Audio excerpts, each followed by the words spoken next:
कूजन्तं राम रामेति मधुरं मधुराक्षरम् आरुह्य कविताशाखां वन्दे वाल्मीकिकोकिलं वाल्मीकेर्मुनिसिंहस्य कवितावनचारिणः शृण्वन् रामकथानादं कौनयाति पराङ्गतिं यत्पिबं सततं रामचरितामृतसागरम् अदृप्तस्तं मुनिं वन्दे प्राचेतसमकल्मषम् गोष्पदीकृतवारासं मसकीकृतराक्षसं रामायणमहामाला रत्नं वन्दे अनिलात्मजम् अंजनानंदनं वीरं जानकीशोकनाशनं कपीसमक्षहन्तारं वन्दे लङ्काभयङ्करम् आमिषीकृतमार्ताण्डं गोष्पदीकृतसागरं तृणीकृतदशग्रीवम् आञ्जनेयं नमाम्यहम् उल्लङ्घ्य सिन्धुस्सलिलस्सलीलं यस्सोकवह्निं जनकात्मजायाः आदाय तेनेव ददाह लङ्कां नमामि तं प्राञ्जलिराञ्जनेयम् आञ्जनेयमतिपाटलाननं काञ्चनाद्रिकमनीयविग्रहं पारिजाततरुमूलवासिनं भावयामि पौमाननन्दनम् यत्र यत्र रघुनाथकीर्तनं तत्र तत्र कृतमस्तकाञ्जलिं बाष्पवारि परिपूर्णलोचनं मारुतिं नमत राक्षसान्तकं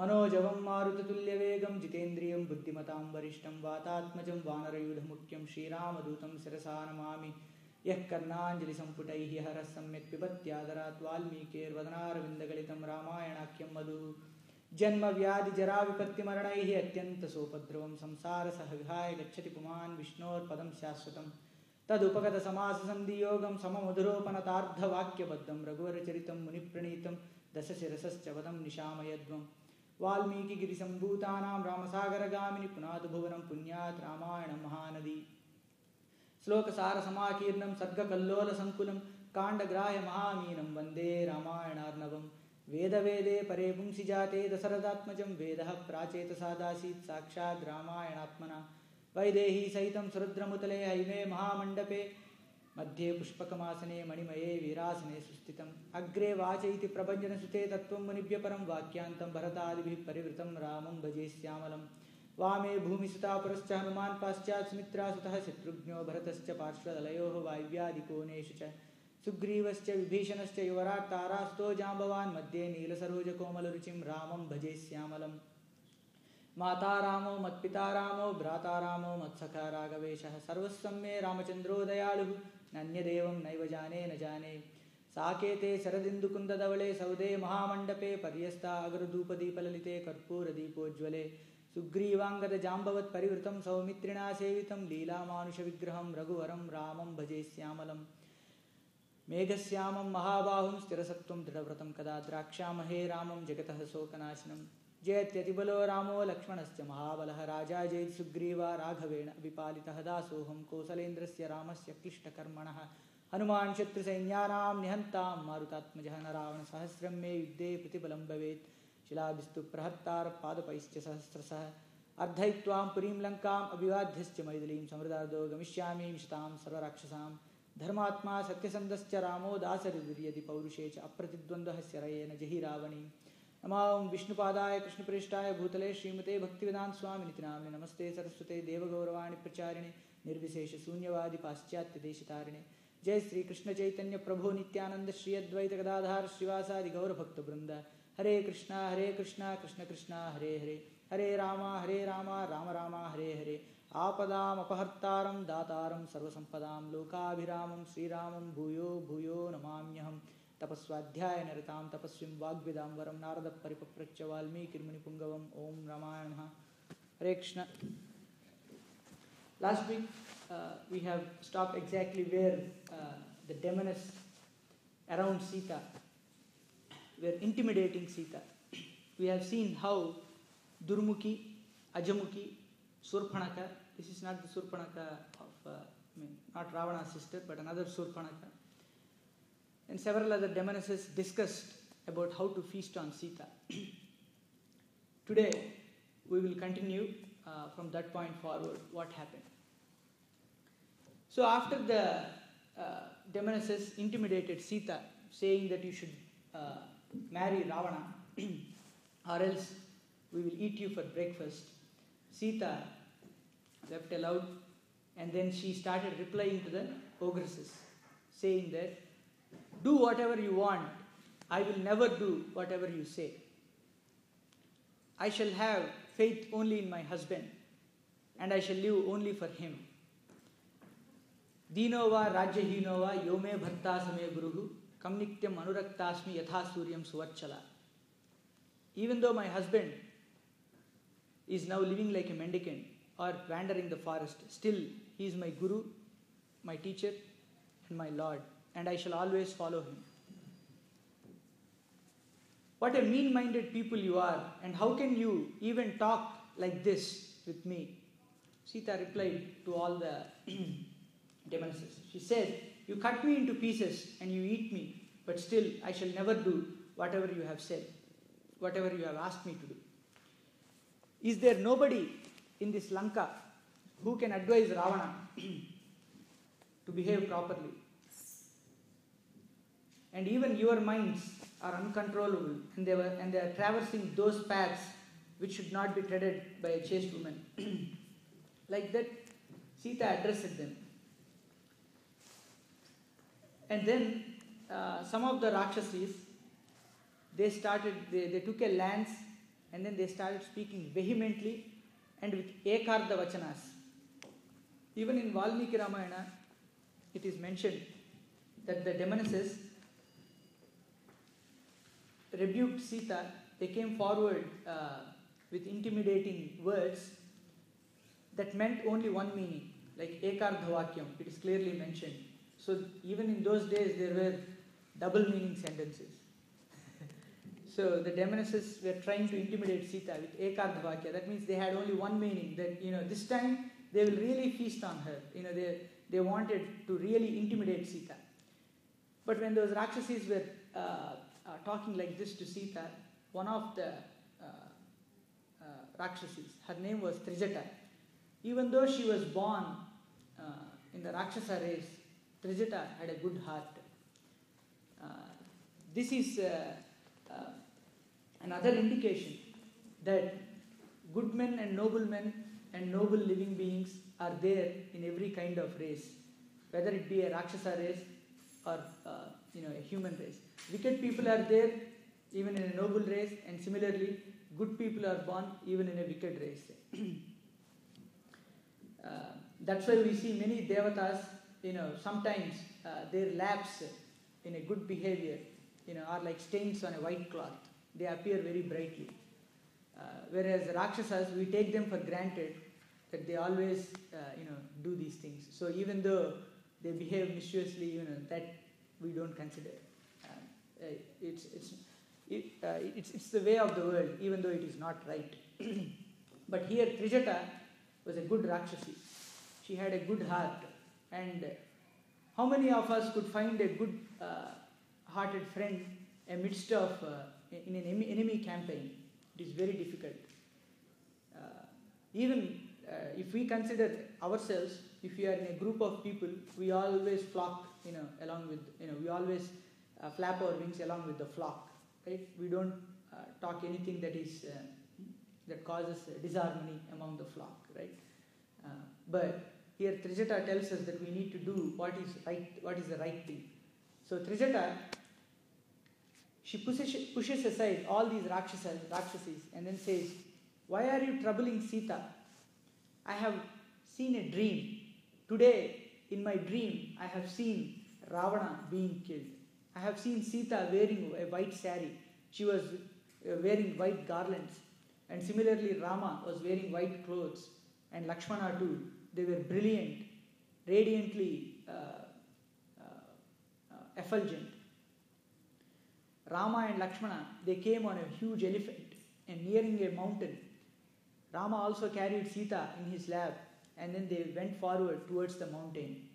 At the same time, I have seen Ravana smeared in oil, and he was wearing red clothes, and he was also wearing garlands, Karaviramalas.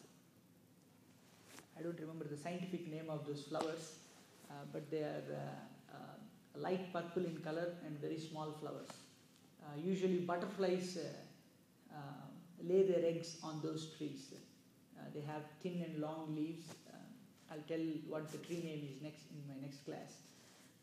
But those, the garlands made of those flowers were worn by Ravana, and he fell down dead. He was dragged by another lady who was dressed in red garments, and she was black in color. in the southern direction, because Yama lives in the south. So Ravana's body was dragged into south. And he was smeared in oil. And similarly, Ravana was on top of a donkey, and Indrajit was on top of a porpoise. Porpoise means it's a kind of a dolphin kind of a thing. So it belongs to the whale and dolphin family, but it's kind of a fish. So Indrajit was on top of a porpoise. And then Kumbhakarna was also dragged. He was on a camel and he also fell down dead. And similarly, many sons of Ravana and many demons belonging to Lanka, they were all killed in a great battle. Trijata was explaining her dream. And when she was telling her the dream, the Rakshasas were trembling in fear. And she also said, but only one person, Vibhishana, was wearing white clothes, and he was on top of a white elephant, and he was fanned with a chatra, with a chamara, and there was an umbrella behind him, and he is worshipped by many Gandharvas and Celestials, and they were singing songs and playing kettle drums and drums in front of that elephant, and he proceeded with all his ministers into Lanka as a supreme king. Like that, Trijata explained her dream, and she said, Sita will be the cause for the destruction of all these Rakshasas. So be careful while you talk to her. And she pushed aside all of those Rakshasas. And she said, Sita, with her fine limbs, look at her. There is not even one mistake or one fault that you can find in Sita. How proportionate she is. And she also said that I saw Sita's left eye, which is like a lotus petal, trembling. And I also saw the left hand of Sita, which is as round and like a cylinder, as a royal elephant's trunk. Even that hand was trembling. The left hand was trembling. And I also saw Sita's thigh also trembling. All these mark auspicious omens for a woman. Like that Trijata explained, yes, the left eye and the left hand and the left thigh, if they throb or twitch, it's an auspicious omen for a woman. If you remember, when Sugriva and Rama swore friendship, at that time, 3 people's left eye twitched. One was Sita's, the other was Vali's, and the other eye was Ravana's. So for these 3 people, the left eye twitched. For Sita, it's a good omen. But for Vali and Ravana, it's a bad omen. And we already have seen what happened to Vali. So we'll see what will happen to Ravana. So I saw the left eye and the left hand and the left thigh of Sita twitching. And that's an auspicious sign for a woman. And that indicates the presence of Rama in front of her. And I also saw Sita's garment slipping slightly. And that also indicates the presence of Rama in front of her. And it's an auspicious sign for a woman. And I have also seen a bird entering the cavity of a tree repeatedly, and the bird chirping with eloquent and auspicious sounds. Even that signifies a good auspicious thing that is going to happen for Sita. All these characteristics denote to me that there are many good things that are going to happen for Sita, and she is going to cast away all this grief, and she is going to become the queen of Rama. And for you Rakshasas, it is going to be destruction, and beware. Like that Trijata warned all the Rakshasas. Some of them fell asleep, some of them ran towards Ravana. And then Sita, after hearing all this, she wailed out loudly and cried out. And she said, how come that Rama forgot me? How is that Rama able to withstand this separation from me? Maybe he could have forgotten me. Maybe the Ikshvaku might have died out of grief. Like that, Sita's mind went on several places. She also complained that maybe Rama, she prayed out, oh Rama, I will die away here. Maybe you marry 1,000 wide-eyed women and be happy in Ayodhya. Like that, it's common, right? That shows even if the eternal consort herself doesn't understand the Supreme Lord and His great qualities, what about us? Right? People ask, why did God do this to us? Why did He do this? He didn't do anything. Some people say, "Oh, Prabhu, God is testing me. He's not a software tester or something. Test." That's not the business of God. Somebody miss a city bus and say, "Oh, God is testing me." It's not the duty of God to test you continuously. Okay, but anyway, so Sita also complained. So we don't have to feel anything sad about it if we complain. It's natural. If Sita complains, we have every right to complain. So Sita complained and she prayed to Rama and she got up. And Hanuman was all watching this from the top of a Shimshupa tree. And he was witnessing everything. And he was also in anguish. Oh, what a thing happened to Maithili, the daughter of Janaka, the daughter-in-law of Dasaratha, the wife of Rama. What a pathetic situation is this for her to be in. And he also cried out. And then he watched Sita. And Sita slowly got up and her plate was moving like a huge snake. It was so long and it was black in color. And he saw Sita slowly catching hold of a branch and she got up and she stood. And with her plate, she was thinking, if Rama doesn't come here and save me, I only have 2 months. After this, I have to die anyway. I will become the breakfast in the kitchen of Ravana. After being separated from Rama, how am I able to live for this long?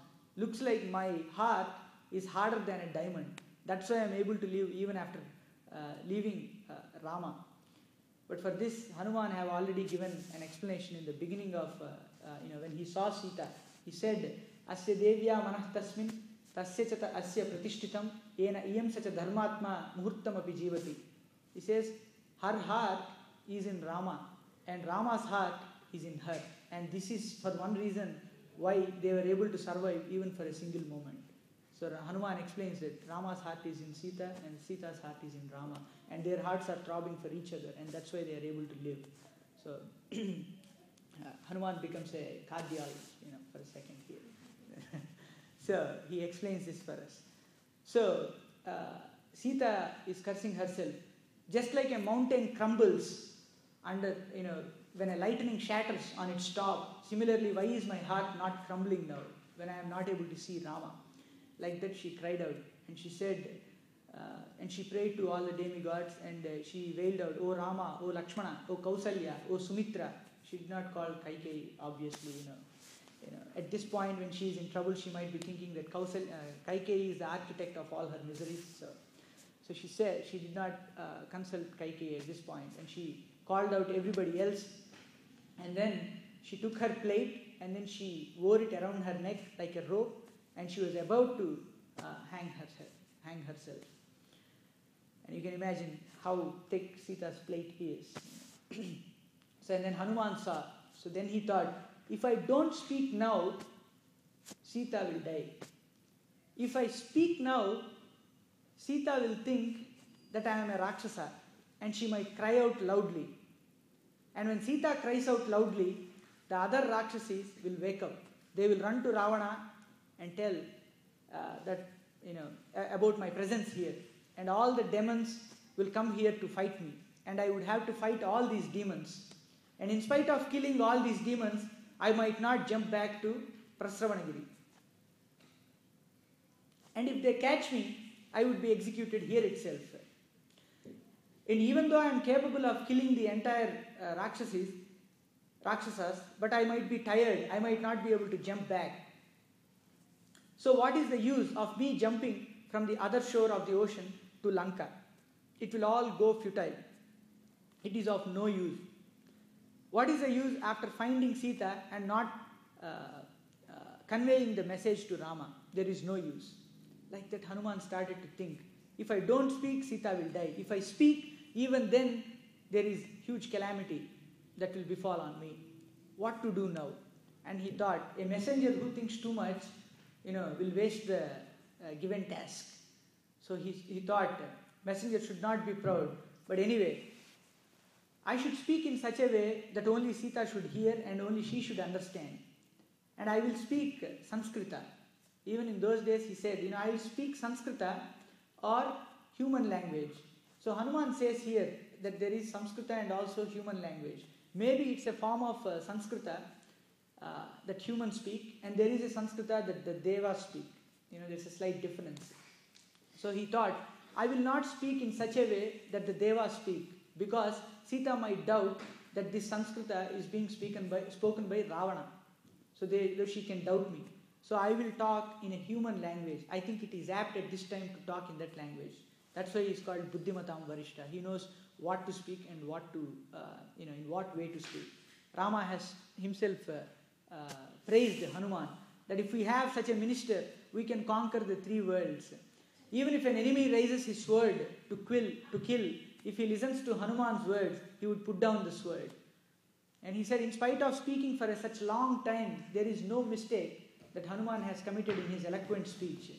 Nan Rigveda Vinitaha, Nan Yajurveda Darinaha, Nan Samaveda Vidushakaha, Sakyameva Prabhashitam. One who has not mastered all the three Vedas cannot speak like this. Nyunam Vyakaranam Kritisam, Anena Bahudashrutam, Bahu Vyaharata Anena, Nakinchid Apashabditam. Even after speaking for such a long time, he has not committed a mistake. Rama himself praised the eloquence of Hanuman. And now somebody was telling me that how to improve communication skills. He was asking. And some other devotee, he was telling that, just read, that episode where Hanuman talks to Rama. And Mukhayo Netraschapi Salalata, he says, no, his eyelids were not quivering. His forehead was very peaceful. And his words were coming from three places.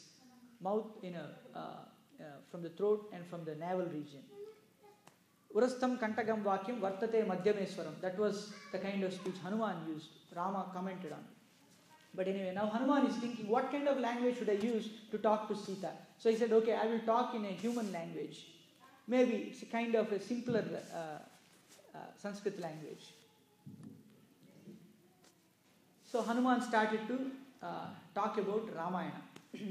First he said, one must be wondering, how to, where would Hanuman start with? Sita is in the midst of Rakshasas. A woman, in that situation would never trust any man, right? Whatever you say, no matter what. What would you start with? How to make Sita believe? One has to put himself in Hanuman's place and think, how do I start? Then one would not know. But Hanuman started with Raja Dasaratha. Okay, once upon a time there used to live a king called Dasaratha. He has accumulated many chariots, elephants and horses, and he has ruled this entire earth. He is so rich, and among the Rajas he is like Rajarshi, and among the Devatas he is like Brihaspati. Like that he started praising Dasaratha. And he said he had a son called Rama who was very beautiful, very handsome. His eyes are like lotus petals, and he is Sarvabhuta Manoharaha. That means he is a benign well-wisher of all living entities. But upon the request of Kaikeyi, Dasaratha sent Rama to the forest. He narrated the entire Ramayana. And Rama came to the forest along with his wife and his brother Lakshmana. And then a demon named Ravana abducted Sita. And thereafter Rama walked down the forest and met Sugriva. And upon the order of Sugriva, many Vanaras, thousands and thousands of Vanaras, started to search for Sita. And I, who is one among those Vanaras, jumped across the 100 Yojana ocean and reached this Lanka. And here I find Sita. Like that, there he stopped. And then Sita also, when she was just about to commit suicide, she got good omens. Hanuman also wanted to commit suicide in Sundarakanda a couple of times. But then he said, if I die, what would happen? Only if I have committed so many sins in my life, I would only meet with several kinds of troubles. But if I don't die, if I am alive, then I would meet my kith and kin. Right? There is a possibility. There is a probability. So one should never die, Hanuman tells it. Maybe this particular episode should be sung throughout Seattle, because Seattle has highest ratings in suicides and because of the depressive climate. Now it's better, that's why I don't see many people coming. But anyway, so Hanuman said that. But Sita here, she was just about to commit suicide, but then she lost all hope. But at that time, some good omens started to appear. For her, just like Trijata said, her left eye twitched, her left arm, it throbbed, which was round and which had a golden complexion. All this was very beautifully mentioned. And then, her left eye also was trembling. And then her sari, as said by Trijata, it slipped little bit. And she thought as if Rama was present in front of her. And then she looked up, and then she saw Hanuman. And she saw Hanuman, he was bright. Even though he was little, but he was glorious. He was so handsome, he was so beautiful.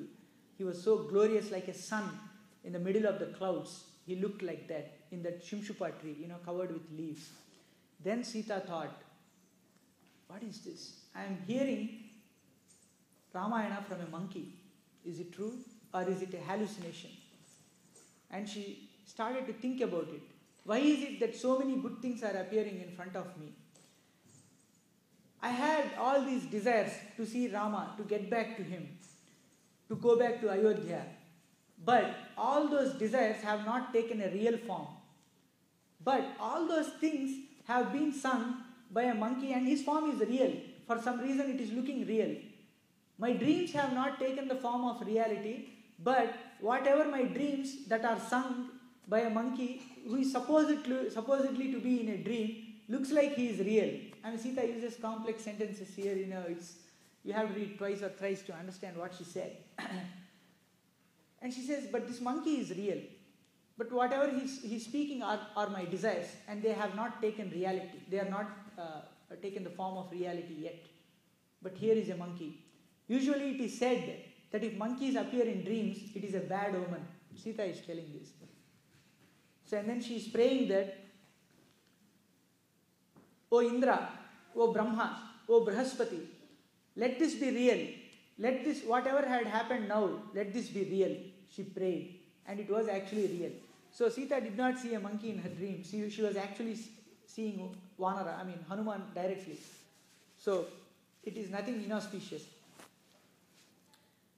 So someone may ask, so if Hanuman comes in our dream, is it inauspicious? No. Because the Lord and his associates, they are spiritual, and they are eternal, and they are real, whether it is a dream or a ordinary material world. So in that sense, if Hanuman comes in your dream, it is auspicious. You don't have to think twice about it. You don't have to dwell on this topic too much. So Sita, after praying like that, she looked above and she saw Hanuman. And Hanuman also climbed down a little bit, because he has gained the trust of Sita a little bit after singing Ramayana. So then he came close and he asked Sita. He was still on the branch, and she is still standing by holding that branch. And he asked her, O divine lady, who are you? By your presence, because your feet are touching the ground and your royal insignia, your features resemble a royal lady. By that sense, I understand that you are not a demigod, but you are a queen. You are the wife of an emperor, and also the daughter of another emperor, and the daughter-in-law of another emperor. So like that, Hanuman explained, who are you? He asked. You have a golden complexion, lotus-like eyes. You look like that Arundhati, who irritated her husband, Vasishtha. I don't know why Hanuman used this sentence, but he said that. But it is good to use the familiar names, right? If you want to make friendship with somebody, you have to use their familiar names. So he is using all the familiar names. Vasishtha, I know them, I'm acquainted with them, like that. So Sita was feeling happy when she was listening to Hanuman.